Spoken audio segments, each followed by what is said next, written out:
잠언 1장 1절에서 7절 말씀입니다.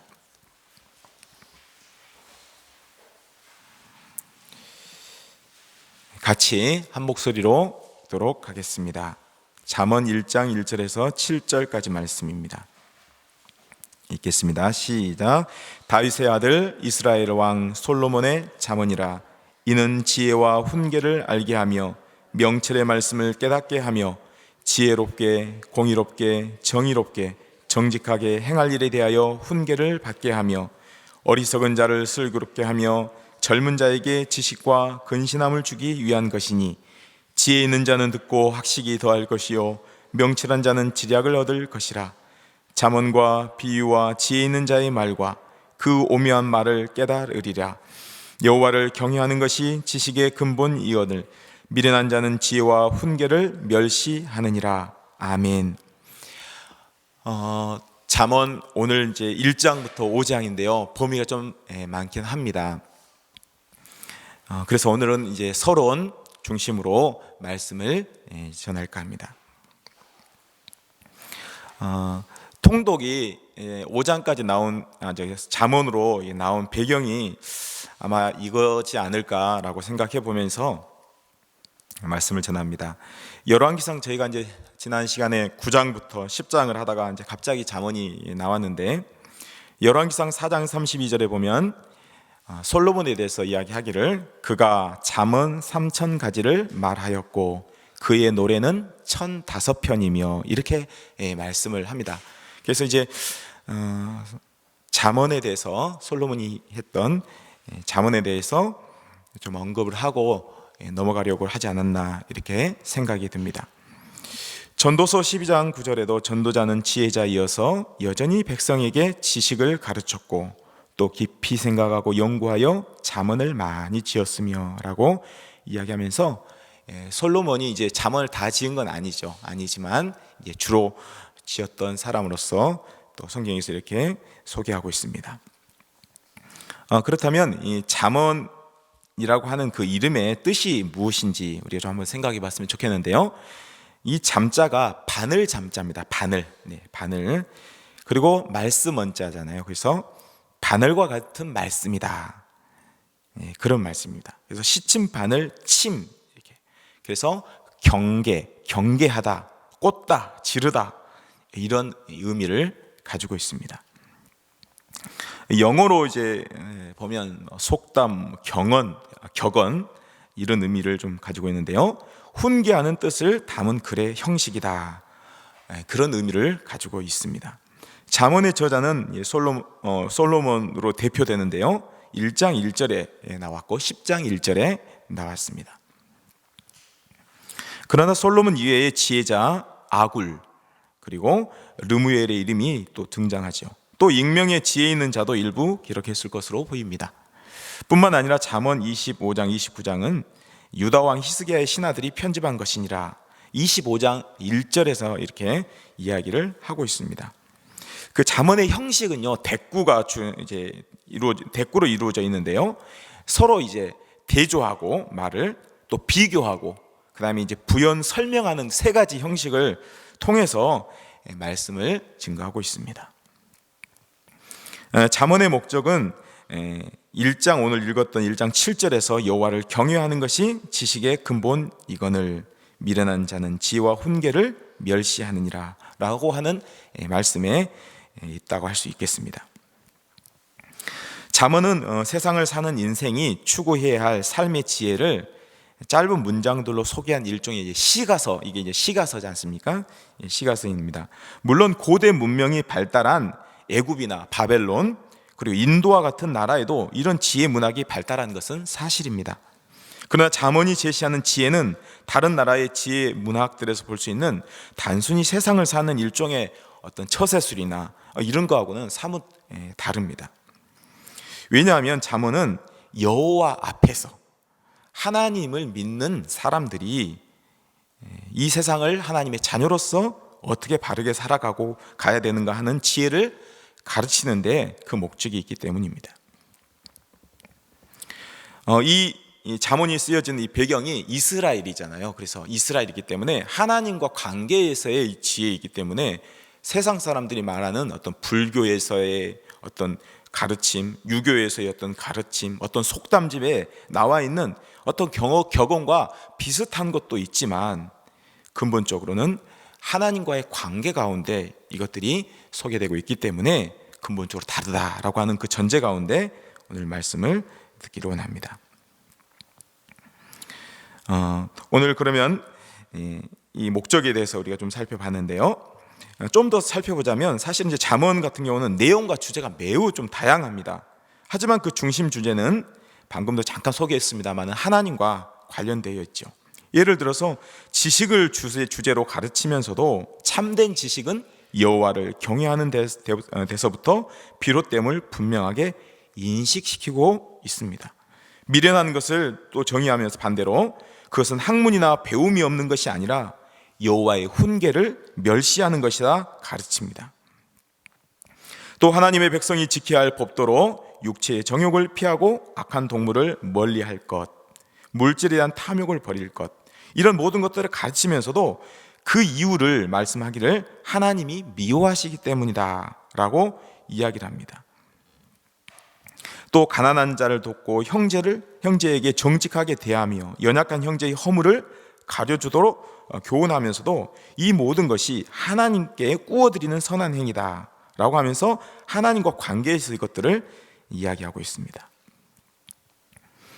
이렇듯 우리 하나님의 백성들이 하나님을 믿는 자로서 어떻게 하나님을 섬기고 이웃들을 섬겨야 될 것인지 하나님과 관계에서 이 모든 것을 이야기하고 있는 것입니다.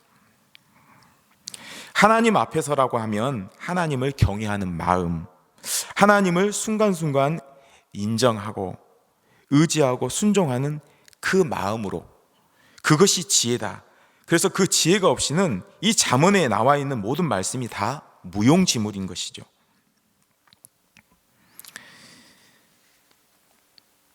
그러나 또한 이제 이 잠언은 또 여기에서 그치지 아니하고 이 모든 것이 하나님과 관련되어 있는데 하나님의 최고의 지혜는 그럼 무엇이냐라고 했을 때 그것은 바로 예수 그리스도이시다 라고 말씀을 합니다. 하나님은 이 잠언을 통해 결국 하나님께 이런 모든 지혜를 얻게 되는 은혜가 우리 신자 입장에서는 누구로부터 시작되죠? 그리스도로부터 시작되죠. 그리스도가 아니었으면 우리는 하나님과 다 끊어진 상태이고 죄를 해결하지 못했으니까 하나님과 관계 자체가 설정이 되지 않지 않습니까? 그렇기 때문에 이 잠언이 단순한 교훈집이 아니라 그리스도가 오셔서 우리 안에서 죄의 문제를 해결하고 죽음에서 생명으로 우리를 옮기신 후에야 하나님과의 살아있는 교제가 가능하게 된 것을 기초로 이 말씀이 우리에게 증거되고 있는 것입니다.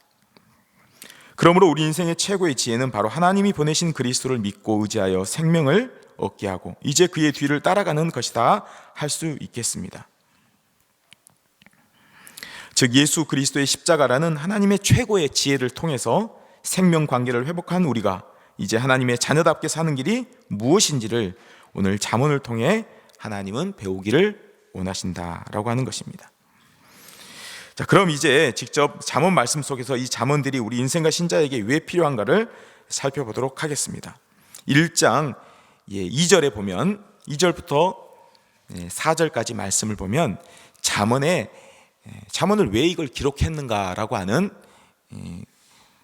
이유에 대해서 나옵니다. 2절에 보면 이는 지혜와 훈계를 알게 하며, 이것이 첫 번째고요.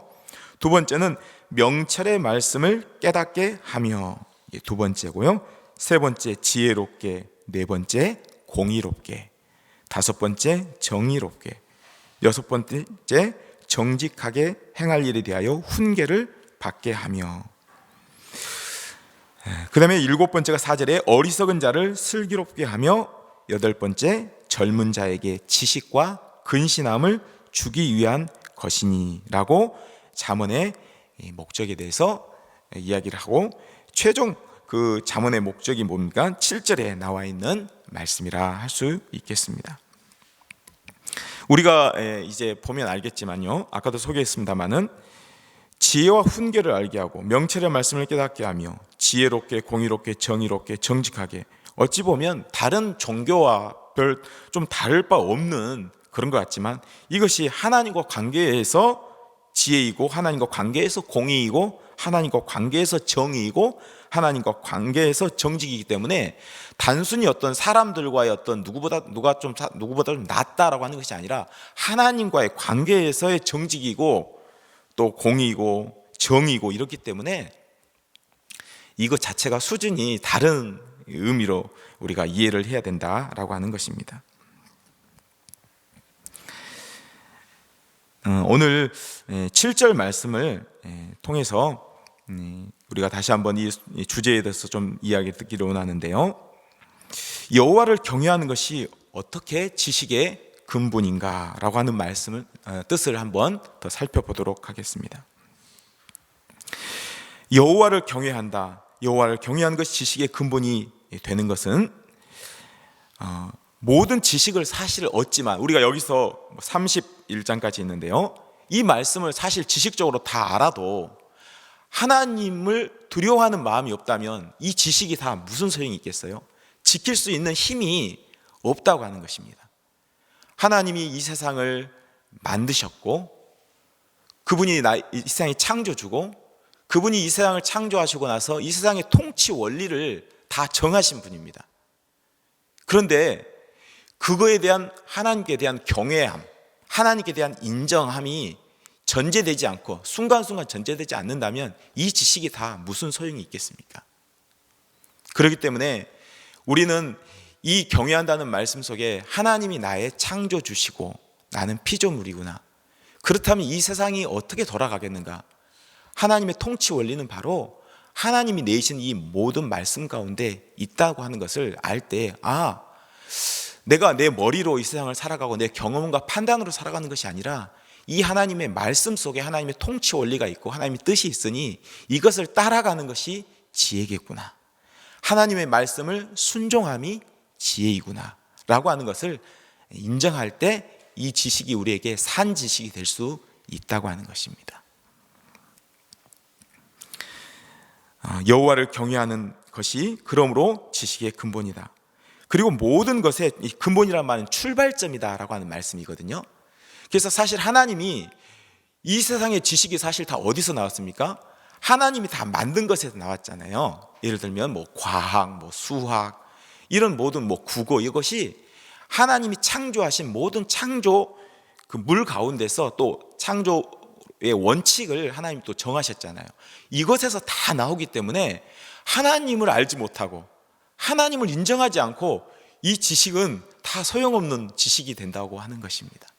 그래서 하나님을 경외하는 지식을 우리 어린아이들로부터 사실은 출발점이 하나님이다, 하나님이 창조하신 것에서 이 모든 것이 나오고 하나님 창조하신 모든 것의 특성, 그 다음에 하나님께서 이 세상을 통치하는 그 원리가 이 세상을 지배하는 것이지, 세상 사람들이 말하는 대로 어떤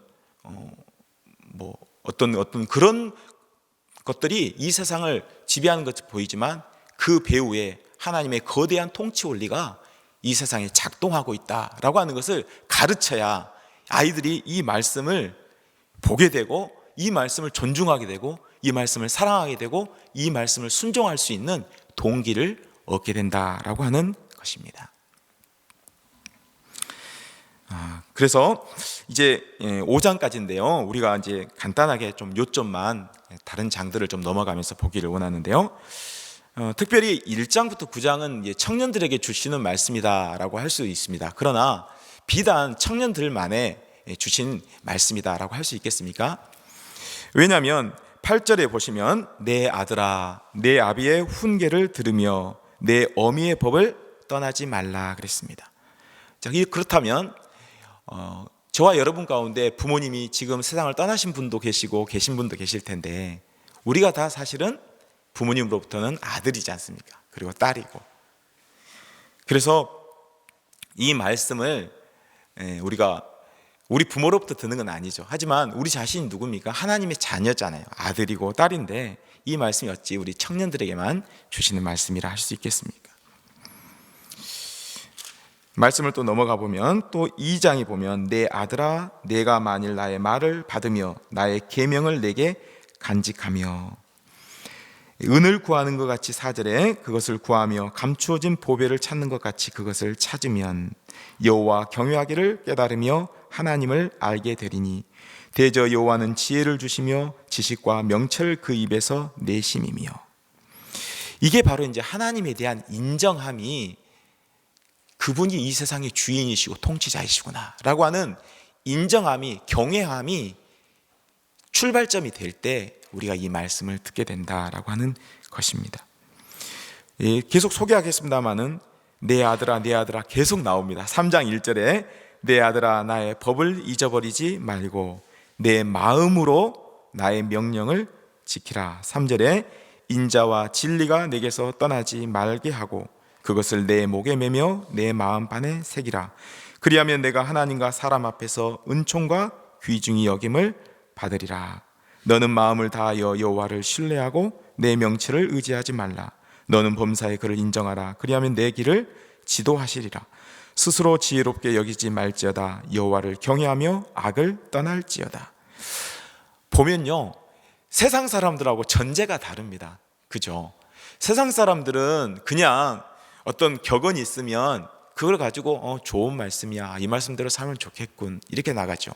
근데 오늘 말씀 보면 세상 사람이 볼 때 아니 하나님의 말씀을 순종하고 하나님 말씀을 지키는 것, 이것이 지혜라고 하다니 벌써 다릅니다. 그래서 이 잠언이 세상 그 격언과는 완전히 다른 것이죠. 어떻게 하나님을 인정하는 것이 지혜가 될 수 있는가? 그런데 우리 믿는 사람 입장에서는 하나님을 인정하고 하나님의 말씀을 따르는 게 지혜인 것은 그 말씀 그대로 되거든요.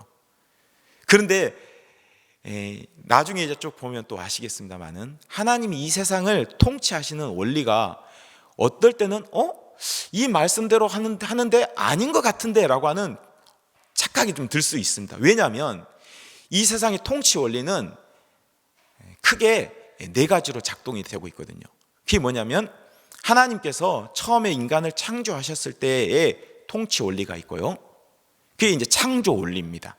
두 번째는 무슨 원리가 있냐면 타락한 후에 그 타락함으로 말미암아 이 세상이 좀 어그러져 있는, 그래서 통치가 창조 질서가 깨져 있는 그걸 봅니다.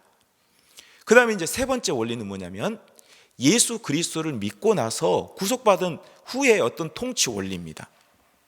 지금 우리가 이런 말씀을 배우는 이유가 다 그런 이유죠. 그 다음에 그럼에도 불구하고 죄에서 용서받고 회복된 후에 하나님이 통치 원리를 이 성경이 또 말씀하고 있거든요.